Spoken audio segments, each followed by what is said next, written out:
Se cumplen 25 años de las protestas de Tiananmen en Pekín.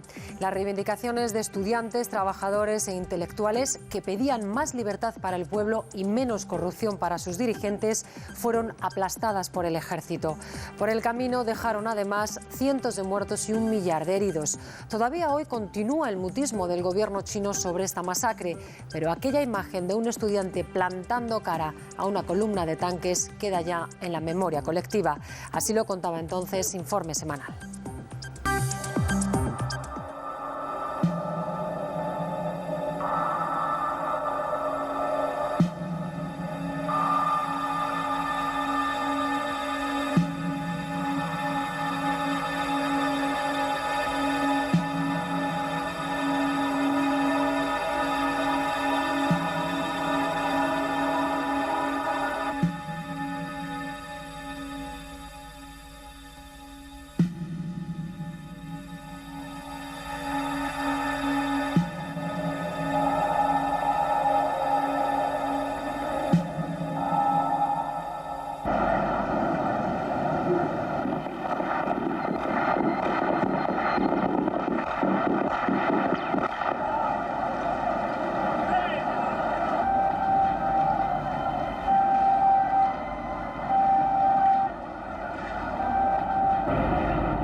Una vez más, los tanques.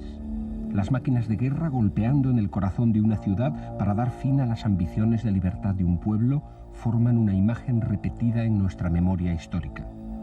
La actuación de ejércitos o policías imponiendo la fuerza del Estado contra movimientos civiles, de obreros o de estudiantes resulta ya, desgraciadamente, demasiado familiar a nuestros ojos.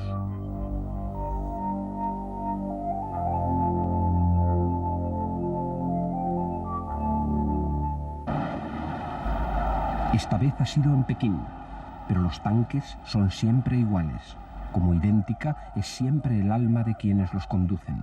Máquinas de acero capaces de arrollar los sueños de dignidad de las gentes. Y tanquistas de plomo, educados para obedecer sin pensar. Tanques y tanquistas, máquinas y soldados como expresión suprema del poder.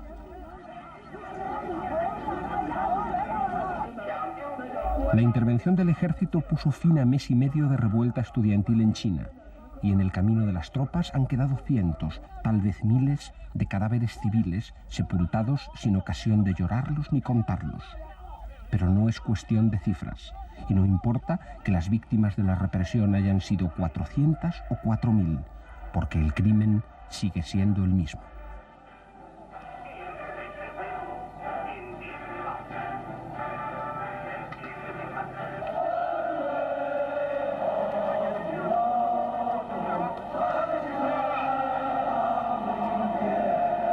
Los estudiantes chinos, a diferencia de los franceses en mayo del 68, no pretendían ser razonables pidiendo lo imposible. Su utopía encontraba límites mucho más realistas. Pedían la reforma del sistema, no su destrucción.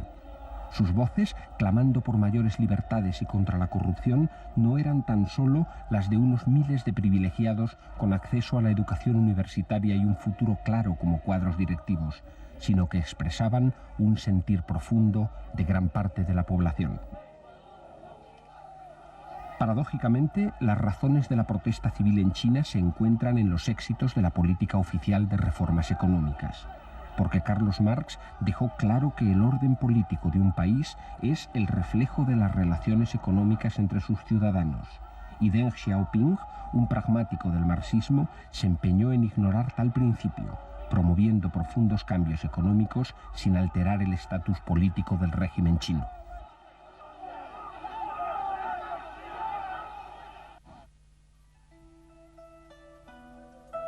Durante los 10 últimos años se impulsó la descolectivización de la agricultura, favoreciendo los cultivos familiares. Se emprendió una descentralización económica, otorgando poderes decisorios a cada sector industrial, y se lanzó un consumo masivo. Se logró un crecimiento agrario espectacular, provocando a cambio un éxodo rural cifrado en 180 millones de campesinos. La producción industrial y el consumo también se disparaban, pero la inflación llega al 30% anual y el desempleo deja sentir sus efectos. 50 millones de parados buscan trabajo desde finales del año pasado.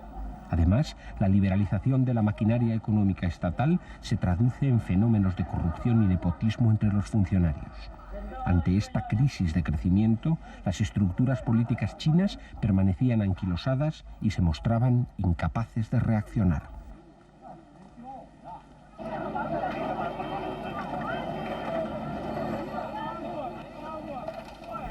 Que no se puede enseñar a leer a millones de analfabetos para después prohibirles la lectura es algo que se hizo evidente en la plaza de Tiananmen.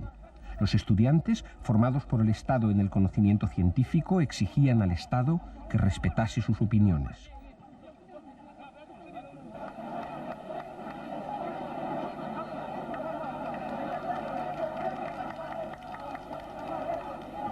El movimiento estudiantil actuó como un fulminante sobre una sociedad civil, silenciosa y desconocida para nosotros, que reaccionaba al comprobar que la protesta era posible. Las manifestaciones ciudadanas, las huelgas obreras empezaron a producirse como si de repente el pueblo chino hubiera descubierto la existencia de canales para expresar sus angustias.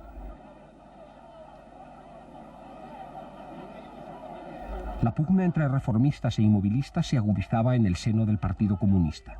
Los dirigentes más liberales, como el propio secretario general Zhao Ziyang, que después sería destituido, acudieron a la plaza para dialogar con los estudiantes, tratando de persuadirles para que no precipitaran la crisis con su actitud.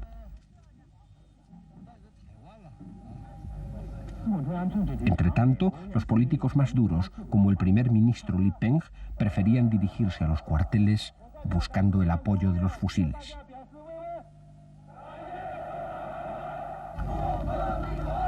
Cuando los primeros contingentes de tropas llegaron a la plaza, los estudiantes los recibieron cantando la Internacional, porque en China no existe otra alternativa al sistema que la propia reforma del sistema.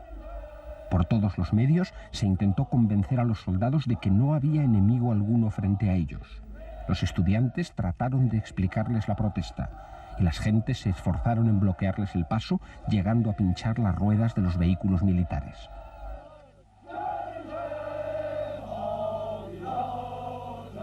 Durante unos días, mientras se mantenía la lucha política sordamente en la cúpula del Partido Comunista, el ejército pareció vacilar en las calles. Pero finalmente los duros ganaron la batalla y los tanques se apoderaron de Pekín, aplastando las reivindicaciones populares.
Con la fuerza de los tanques, el Estado comunista chino restablecía su plena autoridad y los duros del partido se hacían una foto de familia en torno al anciano aprendiz de brujo Deng Xiaoping, con las espaldas bien guardadas por los centuriones.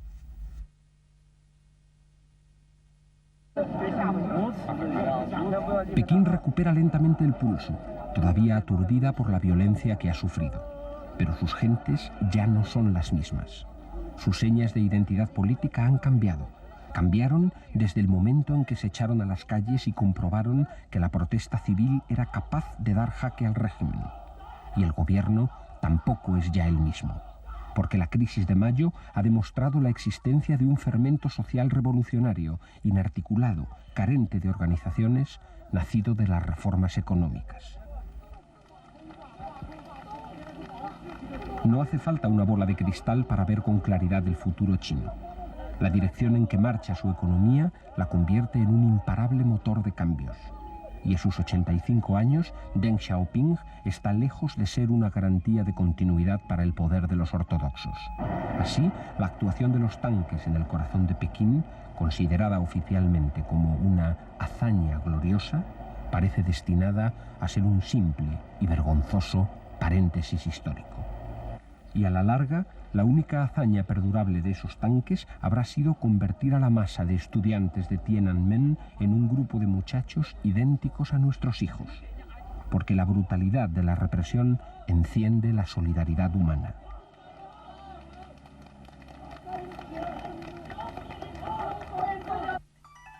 Y aquel adolescente, plantándole cara a un tanque, hizo que su miedo fuera nuestro, y obró el milagro de que su realidad dejase de resultarnos ajena.